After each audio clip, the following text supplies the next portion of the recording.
ఆంధ్రప్రదేశ్లో ప్రజాస్వామ్యం చచ్చిపోయింది అంటూ జగన్మోహన్ రెడ్డి చేస్తున్న వ్యాఖ్యలు ఒక పక్కన, శాంతి భద్రత అసలు లేకుండా పోయినాయి, ప్రశ్నించే వాళ్ళని అనగదొక్కేస్తున్నారంటూ వైసీపీ నాయకులు చేస్తున్న వ్యాఖ్యలు, వీటన్నిటిని నిజమే అని భావించవచ్చు అంటారా? ఇప్పుడు ఎర్ర గురిగింజ తెల్ల గురిగింజ రెండు గురిగింజలు ఉంటాయండి. దాని కింద నలుపు ఉండిద్ది. ఆ నలుపు వీళ్ళకి తెలుసా? గింజ మొత్తం ఎర్రగానే ఉండిద్ది, చిన్న కింద కొంచెం నలుపు ఉండిద్ది.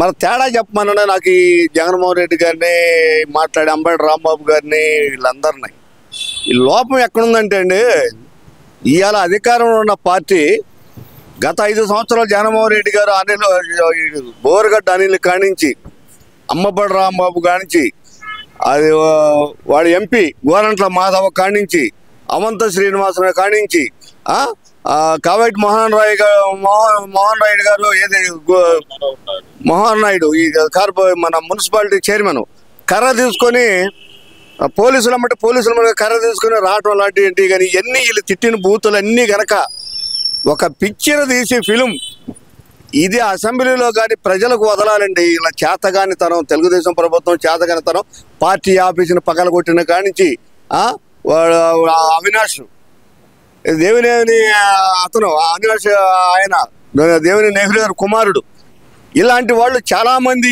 వాళ్ళ వికృత చేష్టలు అసలు ముఖ్యంగా కొడాలి నాని గారు చాలా, ఎందుకంటే 3 సార్లు 4 సార్లు ఎమ్మెల్యేగా నా నాన్నగారు, కొల్లబనేని వంశీ గారు యోధాన యోధులు ఉన్నారు. మరి అసలు మేడం ఉందండు మన ఇండియాలోనే number 1 star, cine star, super star, Anil star, బూతులు స్టారు, లేకపోతే డాన్స్ స్టారు రజనీ మన రోజా గారు. అసెంబ్లీలో హావభావులు జగన్మోహన్ రెడ్డి గారి ఇవన్నీ తెలుగుదేశం వాళ్ళు ఒక పిక్చర్ తీయాలండి. వీళ్ళకి చేత కాదు. వాడు చూసి సినిమా డైరెక్టర్ జీవీఆర్ వాడు వర్మ గారు, సోపాని కృష్ణ గారు, ఇలా అసలు ఒక్కొక్కటి చరిత్ర ఈ మొత్తం బయటికి ఒక పిక్చర్ తీయాలి. పిక్చర్ తీసి దాన్ని టీవీల్లో కానీ లేకపోతే ఒక ఫిలిం షో కానీ వదిలితే అప్పుడు ఎవడేమిటి అనేది ఇంకా, ఎందుకంటే ప్రజలు ఎక్కువ మంది మన రాష్ట్రం వ్యవసాయ ప్రాంతం అండి. దీని మీద లేచిన కానించి పొలాలకు వెళ్ళేవాళ్ళు, ఉద్యోగాలకు వెళ్ళేవాళ్ళు, వాళ్ళ వృత్తిరీత్యాలు వాళ్ళు చూడరు. కమ్యూనికేషను ఇంటికాడ మహిళలు ఉంటే వార్తలు నాటికలు చూస్తారు కానీ ఇవన్నీ చూడరు. కాకపోతే ఏదేంటంటే థియేటర్లో ఇప్పుడు ఎంటర్టైన్మెంట్కి ఇస్తారు, నాకు సబ్బు లక్ష వాడండి, పలానా ఇది వాడండి, అట్టనే కనుక వీళ్ళందరికీ చూస్తే ఈ జగన్మోహన్ రెడ్డి మాట తప్పడం మడం తిప్పటం, మాట తప్పను కరెక్టే, మడం తిప్పడండి. ఆయన మడం తిప్పనన్నాడు, మడం తిప్పేవాంట్లో నెంబర్ 1 జగన్మోహన్ రెడ్డి గారు. అసెంబ్లీలో ఏం మాట్లాడాడు, ఇప్పుడేం మాట్లాడుతున్నాడు, అసలు ఇతనికి ప్రతిపక్ష హోదా ఏ రకంగా వస్తుంది రాజ్యాంగబద్ధంగా, దాని గురించి తర్వాత అసలుకి ఈ సోషల్ మీడియాలో జరుగుతున్న దాడులు ఎలా చూడాలంటారు? ముఖ్యంగా చూస్తే కనుక కుటుంబ సభ్యుల్ని వ్యక్తిగత దూషణల దాకా వెళ్ళటం అంటే అసలు ఎలా చూడాలంటారు ప్రధానంగా? అసలు ఏమండి, డిజిటల్ మీడియాకు సంబంధించి వాసుదేవరెడ్డికి నెలకి 3,50,000 జీతం ఇచ్చి 65 మంది సోషల్ మీడియాని పట్టుకోవడానికి పెట్టి మాట్లాడటానికి ప్రజల సొమ్ము ఇదంతా. గత ప్రభుత్వం పెట్టిన ఉద్యోగాలు ఇవి. ఇవాళ బతుకులేమిటి, వాళ్ళు చేసింది ఏంటి? ఇప్పుడు నేను ఉన్నాను, నా ఫోటో వేరే మార్పింగ్ చేసి నేను తిట్లా, నా ఫోటోని మార్పించి నేను తిట్టినట్టు పెడతారు. ఈ రకంగా మహిళల్ని, తెలుగుదేశం పార్టీ మహిళలు ఏ మహిళ విమర్శించిన వాళ్ళని వీళ్ళు ఎట్లా అసభ్యకరంగా మాట్లాడారో, ఎట్లా అభ్యంగా పెట్టారో, ఏది ప్రజల సొమ్ముతోటండి. జగన్మోహన్ రెడ్డి అడుగురి ఇంటికి కంచికోన 1300 కోట్లు, 13 కోట్లు, అదే 13 కోట్లు. ఇప్పుడు ఎలకెళ్ళి పట్టాలి 4,000 కోట్లు. మరి ఇంటికి గృహోపకరణాలకు ఉన్న 3 కోట్లు. మరి ఇంటి ముందు రోడ్డు కొని ఇల్లు, పేదవాళ్ళు ఇల్లు వేసుకుంటే వాళ్ళని లేపి 5 సంవత్సరాలు కాకి కూడా బహుశా రోడ్లో నేల మీద నడిచే మిడతను కూడా పోలేదంటే ఆంక్షలు పెట్టినట్టు వ్యక్తి జగన్మోహన్ రెడ్డి గారు. అలాంటి వ్యక్తి సొంత చెల్లెలు అయితేనేమి కానీ, అమ్మనైతేనే కానీ ఎవరేమీ లేదండి. ఈయన నేను ఎందుకన్నానంటే, ఇందాక ఇతను ప్రతిపక్ష హోదా ఇస్తేనే అసెంబ్లీకి వస్తానంటాడు. ఎట్ట ఇస్తాడండి? పోయినసారి గత ప్రభుత్వం చంద్రబాబు నాయుడికి 23 సీట్లు వస్తే కళ్ళు ఉరుము తొడవాకు, నేను 3 కట్ చేస్తే నీకే అంటే 3 సీట్లు 23, 5 ఎమ్మెల్యేలను పక్కా లాగితే నీకు ప్రతిపక్ష హోదా ఉండదు. నువ్వు బయటే ఉండాల్సింది, ఆఫ్టర్ ఆల్ ఒక ఎమ్మెల్యేగా ఉండాల్సిందని చెప్పి హేళన చేసినటువంటి వ్యక్తివి జగన్మోహన్ రెడ్డి గారు. ఇవాళ నీకు ప్రతిపక్ష హోదా, ఒకవేళ నువ్వు భవిష్యత్తులో నీకు రాజకీయ యోగం ఉంటే కనుక నువ్వు పోయినసారి వచ్చినట్లు 150 సీట్లు 160 సీట్లు అంబటి రాంబాబు ఇక నేను ఉండాను, నేను వస్తాను, వచ్చే మన ప్రభుత్వాన్ని నేత్రి పనుకుంటే కుర్రాళ్ళకి ఒక రకమైన కళ్ళు వస్తాయి. అవి అందరికీ తెలుసు, ఏ కళ్ళు వస్తాయో కూడా తెలుసు.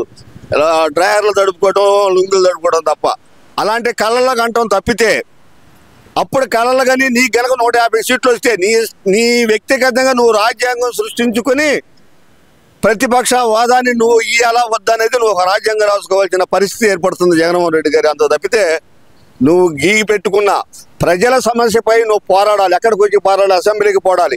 ఏ ప్రభుత్వం అయినా ఎక్కడొక్కడ తప్పు చేయకుండా ఉండదు. నువ్వు చేసిన 100 తప్పులైతే దాన్ని సరిదిద్దుకోవడానికి చంద్రబాబు నాయుడు కష్టపడి ఎక్కడొక చోట ఇతను కూడా తప్పు చేయడానికి గ్యారంటీ ఏమీ లేదు. ఎందుకంటే ప్రజా సమస్యల్లో తన దృష్టికి రాని సమస్యలు 100ల్లో ఉంటాయి. అలాంటప్పుడు మీరు అసెంబ్లీలో కూర్చొని మాట్లాడాలి. సరే నువ్వు ఎట్లా మీ ఎమ్మెల్యేలు 10 మంది ప్రజల సొమ్ము జీతాలు తీసుకుంటున్నారు నెల నీ కాడి నుంచి, మరి మీరు ఎందుకు అసెంబ్లీకి వెళ్ళలేకపోతున్నారు? ఎందుకు వెళ్ళలేకపోతాం అంటున్నారు? ఎందుకు వద్దంటున్నాడు? మీరు మీ నియోజకవర్గంలో మీరు ప్రజలు ఇచ్చే జీతాలు మీరు తీసుకోవట్లేదా? ప్రజలు మీకు ఓట్లు వేయలేదా? మీరు ఎమ్మెల్యే కదా, మీకు గన్మెన్లు ఉంటారు కదా, మీరు ఎందుకు అసెంబ్లీకి వెళ్ళరు? మీరు ప్రజల సొమ్ము ఎందుకు తింటున్నారు? ఎందుకు ఇవ్వట్లా? ఈయనప్పుడు మాట్లాడు. అదే నీకు బ్రహ్మాండంగా వస్తాయి కదా, మీ సాక్షి దాంట్లోనే వస్తాయి కదా. నీకు మైక్ ఇకపోతే అసెంబ్లీలో నీకు మైక్ లేదా అధికార పార్టీ మీకు అసెంబ్లీలో మైక్ ఇచ్చినప్పుడు నీకు సాక్షిలో ఎమ్మటే రిలీజ్ అవుతాయి కదా, ప్రజలకు తెలిసేది కదా ఎవరు ఏం చేస్తుంది అనేది. ప్రజల సొమ్ము తింటూ ప్రజల సొమ్ముపై పోరాడకుండా నాకు ప్రతిపక్ష హోదా ఇస్తేనే వస్తానంటే ఎట్లా? నీకు 11 సీట్లు నువ్వు అన్నట్లు ఈ 11 సీట్లు చంద్రబాబు నాయుడు కోరుకుంటే ఇవ్వాలైనా సరే ఉండారు, రెడీగా ఉండారు. మరి వాళ్ళు కోరుకుంటున్నాడా? అవసరం లేదు. దీనికి 160 సీట్లు ఉన్నాయి. వాళ్ళ రాపోయినా దీనికి డాకా లేదు. అలాంటప్పుడు నీ ఎందుకు?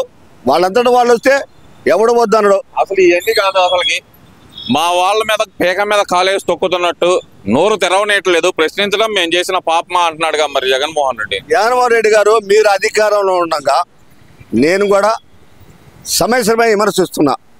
ఏనాడైనా బూతులు తిట్టామా? లంజా కొడక అని కానీ నీ భార్యల ఆడవాళ్ళని కానీ ఆడగూతురు, నీ తల్లి అయినా నా తల్లి అయినా మీ భార్య అయినా నా భార్య అయినా ఆడగూతురు. వాళ్ళు ఎందుకండి? వాళ్ళని ఎందుకు తీసుకొచ్చారు? ఇవాళ చంద్రబాబు నాయుడు భార్య రాష్ట్రం మొత్తం జరగడానికి కారణం నువ్వే.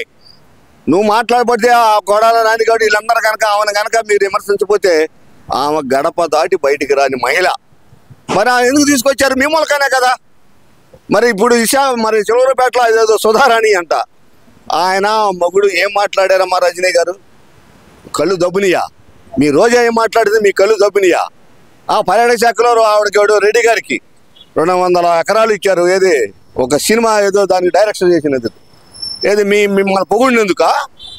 మీ అరచకాలు మీరు అన్ని పక్కన పెట్టి అస్సలు సూత్రధారి సజ్జల రామకృష్ణారెడ్డి గారు, ఈ పొన్నవోలు సుధాకర్ న్యాయమూర్తి గారు, నువ్వు న్యాయస్థానాన్ని కళ్ళు కప్పి ఒక అబద్ధాన్ని నిజం చేయాలని నువ్వు కోరుకోవటం నీ అజ్ఞానానికే వదిలేస్తున్నావు. ఎందుకంటే చూడండి, అంతా ఆ సోషల్ మీడియాలో సజ్జల రెడ్డి గారి కొడుకు అని మొత్తం చివర ఏమి అక్షరాలు ఉంటాయి ఒకసారి చూడండి. ఏ సామాజిక వర్గం ఉందో తిట్టడానికి ఎవరిని పెట్టావు? అవపట్లేదా? ఎందుకండి ఆ చర్యలు ఎందుకు మీకు? అలాంటి పెట్టండి, తీయండి, ఒక పిక్చర్ తీయండి. మీరు తెలుగుదేశం కార్యకర్తలు మీరు అధికారంలో ఉండగా మీరు చేసినట్లు వీళ్ళు చేసినట్టు తిట్లుగా మిమ్మల్ని తిట్లట్టుంటే పిక్చర్ తీసి ఇదిగో చంద్రబాబు నాయుడు గారు, లోకేష్ గారు, నువ్వు రెడ్ బుక్ అని ఇది చేస్తున్నావు. మేము ఉన్నప్పుడు అధికారం ఉన్నప్పుడు పలానా వ్యక్తి తిట్టారని చెప్పండి.